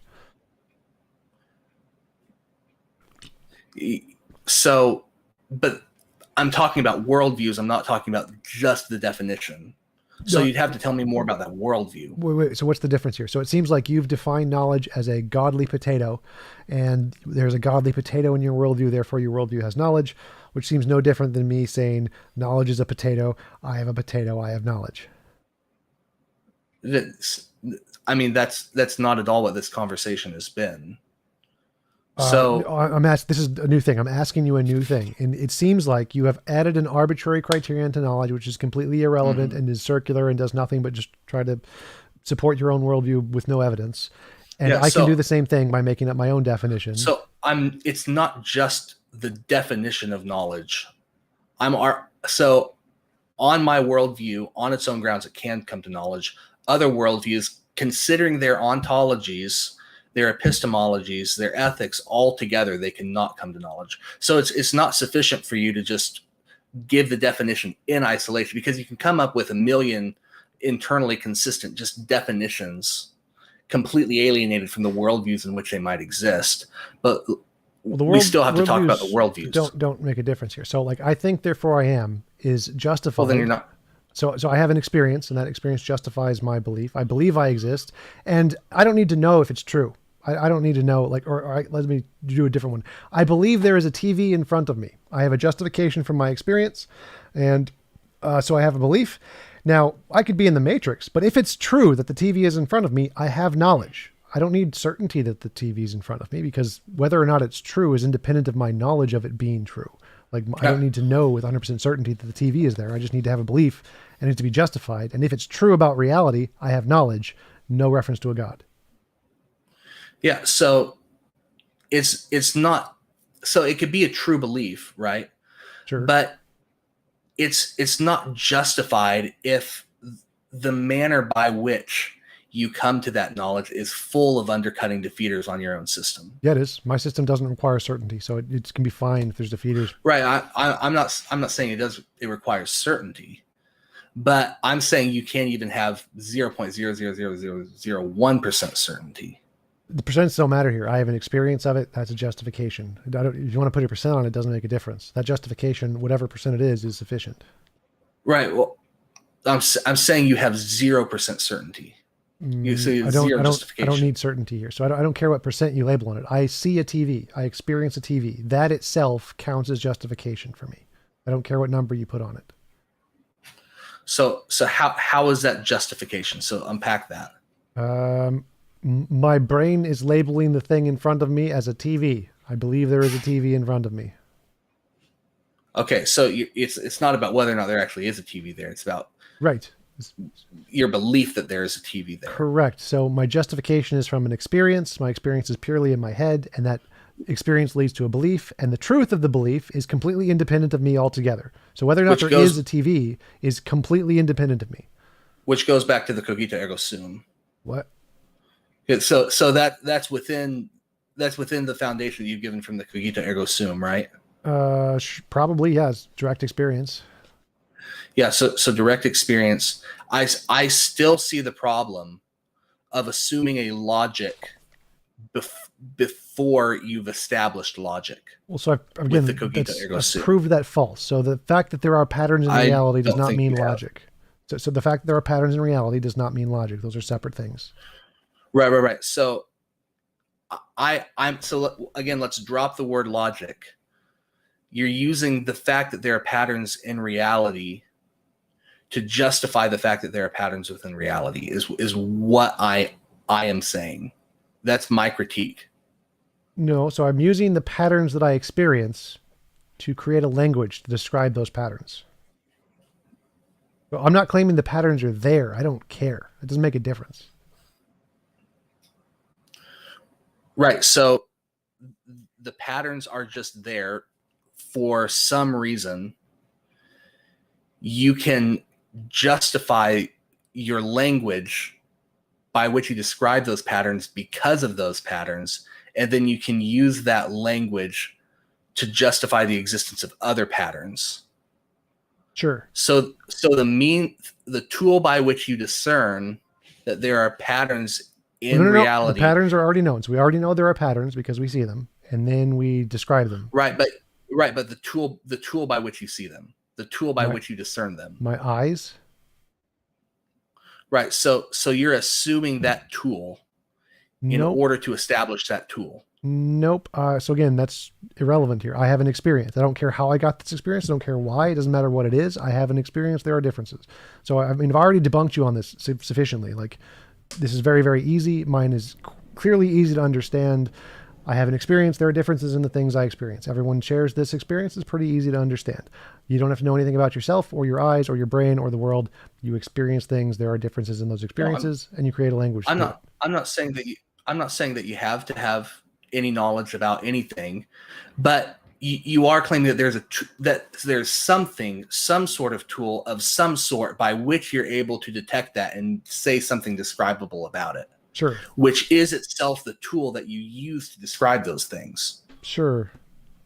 It's my brain. And so I don't know it yet. You're assuming the tool to justify the tool. No. So I haven't assumed the tool at all. Like I've never said brain at any point in my argument. I said I have an experience. There are differences in my experience. The brain would come in way later down the road. I'm not saying the brain. You're assuming there's some tool to justify that there's some sort of tool. My brain is the tool that I'm using to see these things.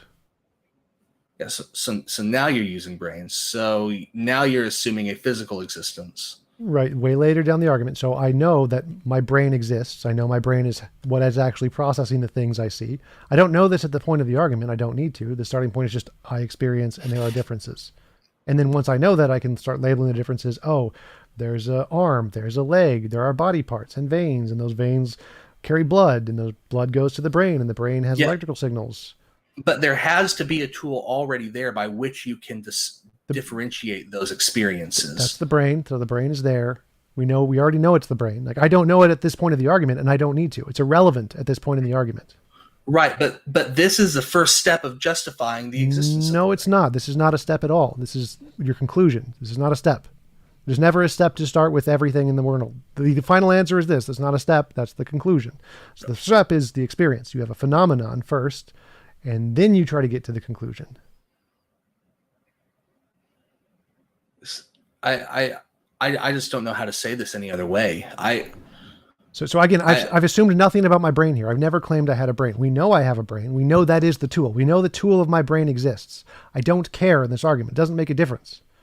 The only thing that matters is my experience. Whatever is causing that, presumably there is something. Doesn't matter what it is. We're just gonna keep going over old ground because I'm seeing a problem. I don't think you're seeing it, and so we just keep saying the same things over and over again. Yeah. Yes. You haven't explained any problem in what I've said. You said I'm using a tool to assume a tool. That is nonsense. Like yes, I'm using my brain to see things, obviously, but that doesn't matter to my argument. I never said brain. Brain was not a premise. So there has to be some tool by which you. By tool, do you mean brain? Because I don't mean brain. You've just said that there's some kind of something that allows us to differentiate between. Right. It could be your brain. It could be your eyes. It could be there's something there. Yes. There's something by which you are. The thinking. The thinking is the first thing. Right, but you're using that tool. So your goal here is to arrive at a tool by which you can reason and process your reality. Yeah, so it goes thinking, experience, language, logic.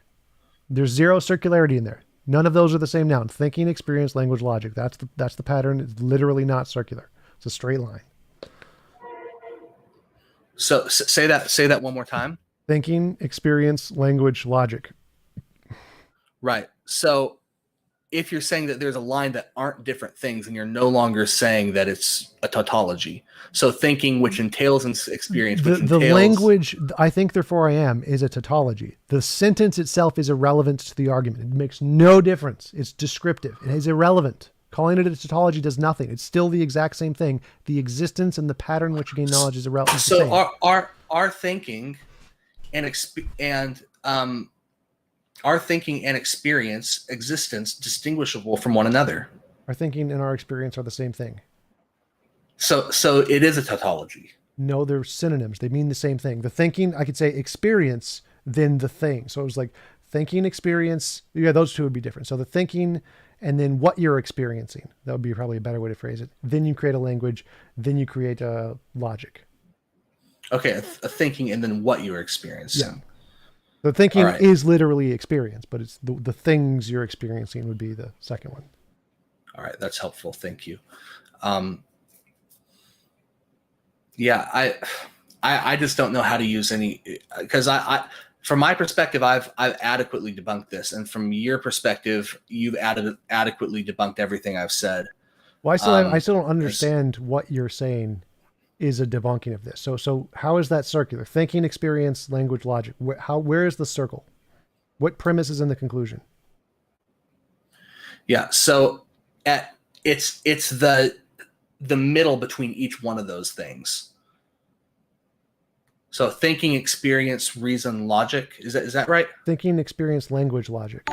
Thinking, experience, language, logic. So the connector between each one of those things is logic, but you don't get to logic until the very last one. So patterns exist. The logic is just the thing after the language. It's a complicated language.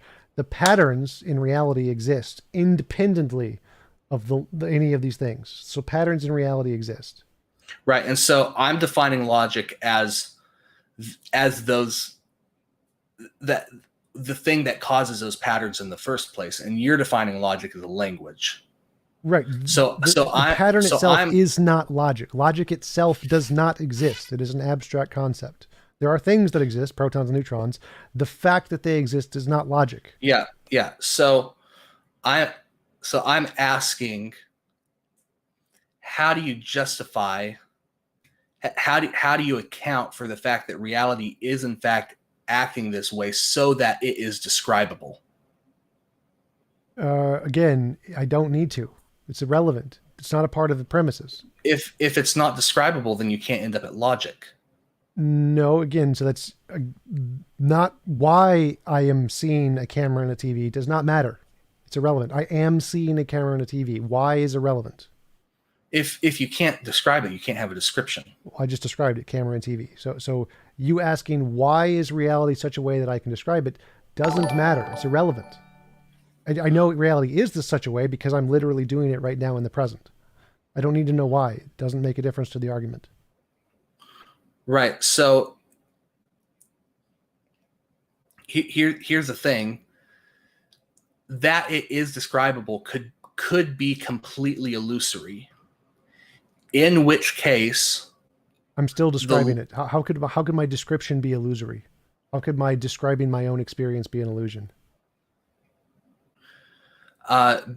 Because the tools by which you formulate those descriptions could yield completely false beliefs. Doesn't matter if the beliefs are false. Like I could say, I'm seeing a unicorn. That's still a true statement, even if the unicorn doesn't exist. So my describing my beliefs can't be false because I'm like, it's like saying J.K. Rowling's name of Harry Potter was wrong. Like, how could J.K. Rowling's name of Harry Potter be wrong? Yeah, but you could experience a butterfly and process that you're experiencing a butterfly and then describe that as a book because it's completely illusory. It doesn't. If I defined it that way, it's still true. So if I just defined it that way, that's my description. It's still true. It wouldn't be an inaccurate. Right. No, I'm not just talking about semantics at this point. I'm talking about you. So the actual thing that we call a book and the actual thing that we call a butterfly, your tool, you have no means of discerning whether or not the tool. So like I see a butterfly with my visual senses, and then as that information goes into my brain, it gets confused and is labeled as book. Not just labeled as book, but becomes what we actually refer to as book. So when I describe it, I say book. So I'm describing my experience. I see in my mental image, not literally my visual cortex sees a butterfly, but my mental image is book. And I describe it as a book. So I see a book is still true. It would still be true that I see a book and I am describing it as a book.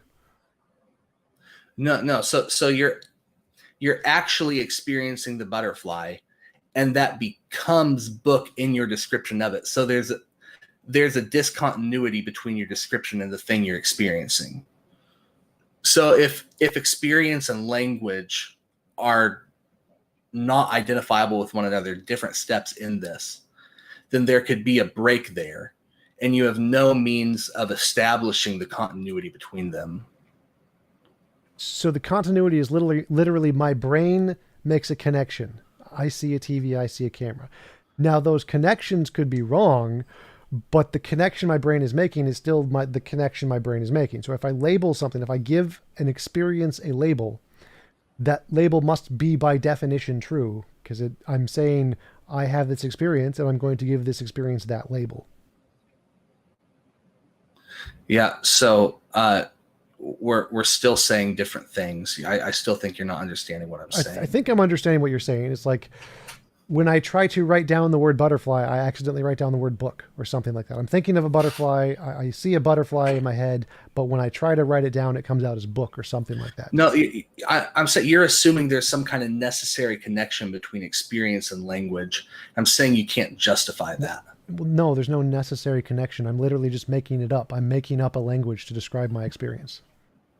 Yeah, but in order to make it up, and you saying it does even arbitrarily refer back to it, you're still assuming that there's an actual referent there by your language. Yes, my mental right? image. So I have a mental image, and I'm making up a word to describe the mental image. Right. So, but the mental image is not an assumption. There's no assumption of the mental image. I'm experiencing. I'm not saying you're assuming the mental image. I'm merely saying that you're assuming that the language can have any sort of referent to that, so that you can bring those two things together. No, I'm not assuming that. I'm literally doing it. I say, this is a water bottle. I didn't assume that words can mean water bottle. I just did it. I don't disagree that you're doing it. I'm disagreeing that you can account for doing it. You don't need to. Again, you don't need to account for why I'm seeing the things I'm seeing. I start with, these are the things I'm seeing. You don't need to know why. It's irrelevant to the argument. Yeah, but if you can't account for why, then you don't have an epistemology. Yes, you do, because again, you don't need to account for why. Like if I say, I'm seeing a TV, I don't need to know why I'm seeing a TV. Right. Well, it's let me rephrase. Not an epistemology that yields truth. No, it could still yield truth, because if I said I'm seeing a TV and there is actually a TV there in reality, that's truth. Okay, so I'm sorry, I have to rephrase. It yields justified true belief, knowledge. I said truth, I meant knowledge. Same thing. So if I have an epistemology, I'm experiencing a TV, and that experience I use as a justification to any degree at all, and it happens to be true that there's a TV there, I now have a justified true belief. Well, if it just happens to be true and it's not connected to the way you came to that belief. Well, of course not. Then it's not the justified. Ontology is always independent of the epistemology, so it's never going to be connected to the way you came to the belief. Yeah. So how can you still call it justification? A justification doesn't need to be certain. Just anything that can make it more reasonable to believe X than Y is a justification. More reasonable would be completely arbitrary if there's no connection between the truth maker and your belief.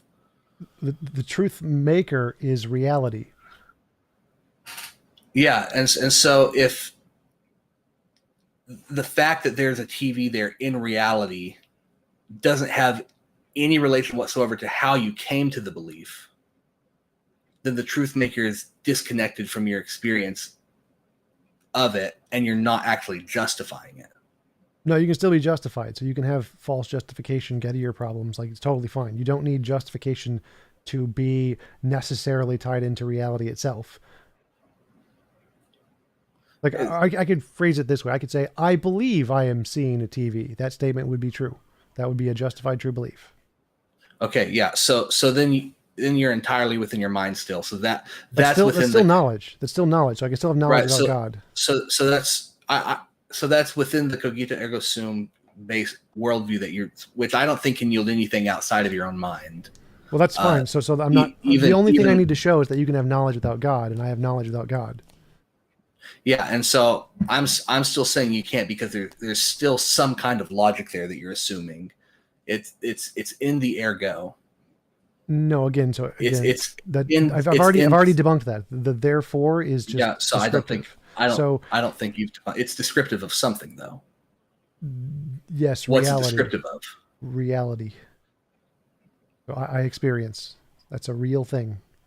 So the experience itself is a justification. I can say I'm seeing a TV, and therefore I have a belief I am seeing a TV. I now have a justified true belief.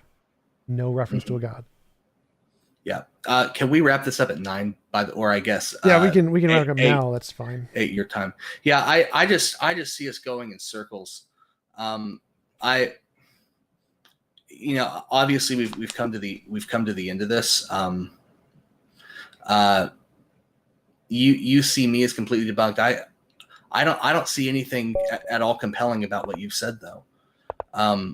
So I guess, do you want to wrap up first? Or do you want me to wrap up first? I would like to give a wrap up statement. Yeah, sure. So I've definitively proven that you can have knowledge without God. I've experienced TV. I believe I've experienced TV. I now have knowledge. I didn't reference a God in there one bit. So I've proven you can have knowledge without a God. And your worldview seems to, again, be no different from the drunk guy who claims to have revelation from Krishna or whatever from down the street. Like, you've shown no evidence to show that your ideology corresponds to reality. You provided no way to differentiate it from being imaginary, just like any other imaginary belief. And so there's no reason that anyone should accept it. And we should still just keep going with the science and the way that normal things do, because that does have a justification. Okay, thank you. So the way I've seen it, we've gone down two paths, two major arguments in this debate. The one of them was whether or not I had any basis on my worldview for distinguishing whether or not the revelation I have from God is actually objective revelation or illusory. And so my worldview, I think I showed, was able to internalize that critique and respond to it on its own ground, and show that it's not a problem for us, because that changes the ontology. It becomes a completely different worldview. We can critique that worldview as failing, not yielding knowledge, but we know we have knowledge, and so God must be the case. It's the transcendental argument. It just becomes a different worldview that we can run the transcendental argument against, and still come to God by demonstration of the impossibility of the contrary. So that's a contrary to Christianity. It's not Christianity. Therefore, it's impossible. Therefore, it doesn't yield knowledge. Therefore, Christianity must be true, because we do have knowledge, and Christianity on its own grounds can yield knowledge. The second one was the cogito ergo sum. This is the other major argument we went over. We were not able to reach any sort of accord on this, which I think is unfortunate. But I guess I didn't expect anything different, that we would just come to an impasse. I see that there is these steps that Tom has provided for us, experience, thinking, experience, language, and then logic. That's right. Yep. Yeah. So they're not just arbitrarily existing independent of one another. He's connecting them somehow. And I don't think he's been able to account for his ability to connect them. The logic that he ends up at would connect them. But if that's going to be the connector, and that's the conclusion of those steps, then it becomes logically fallacious, ultimately circular, viciously circular, self-defeating. Knowledge is impossible on that basis, because it's just an arbitrary imposition of knowledge earlier in the syllogism before he's arrived at the conclusion. And so I don't think he's provided any worldview which on its own grounds can yield knowledge. And if the transcendental argument is a valid argument, then it's still in competition with this cogito ergo sum based worldview that TJump has presented. The Christian worldview must still necessarily be true. And yeah, I had this criticized your position, TJump. So I always like to be considerate. If you want to get a last word in there, if you feel like you've done what you've had to already, then go ahead. Yeah, I mean, I think I've shown conclusively that the cogito is definitively, without any shadow of a doubt, a better grounds of knowledge. So I'm good. Yeah. Okay. Do you have any questions from the audience that we can field?